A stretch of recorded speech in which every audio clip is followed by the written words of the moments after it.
আমাদের নেত্রী ওনার সাথে আমি অত্যন্ত ঘনিষ্ঠভাবে কাজ করে আল্লাহ পাক আমাকে সুযোগ দিয়েছিল।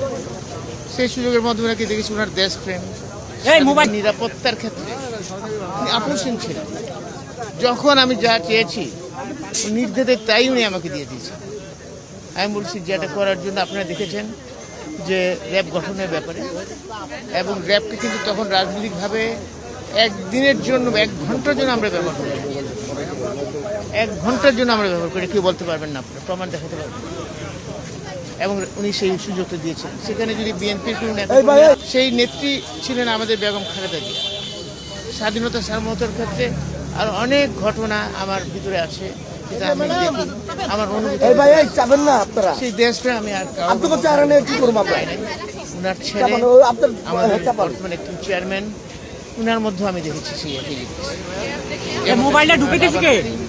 ওনার মানে সহধর্মিনী বেগম খালেদা জিয়া এবং ওনার ছেলে।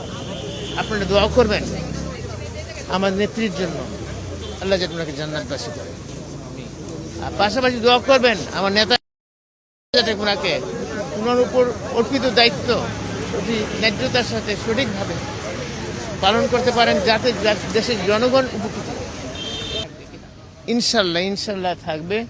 এবং আপনারা বুঝতে হবে, আমরা কিন্তু প্রথমে প্রয়াত রাষ্ট্রপতি জিয়া রহমান নিয়ে আসছেন এবং আমাদের নেতা তারেক রহমান সাহেব ওই একই জায়গায় থেকে আমরা আসছি। সেখানে কোনো পরিবর্তন হওয়ার কোনো আশঙ্কা তো নাই।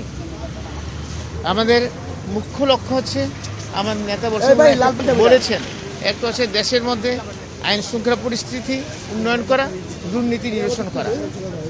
এই দুটো কিন্তু উনি অলরেডি জাতির সামনে নিজেকে প্লেজ করেছেন। আপনি নিশ্চয়ই বুঝতে পারেন উনার কথাবার্তা, উনার কনফিডেন্সটাকে, লেভেলটাকে আপনি নিশ্চয়ই বুঝতে পারেন। ইনশাল্লাহ দোয়া করবেন, আল্লাহ যদি রহমত করে ইনশাল্লাহ তারা আমরা সেটা উনি সেটা অ্যাচিভ করবেন।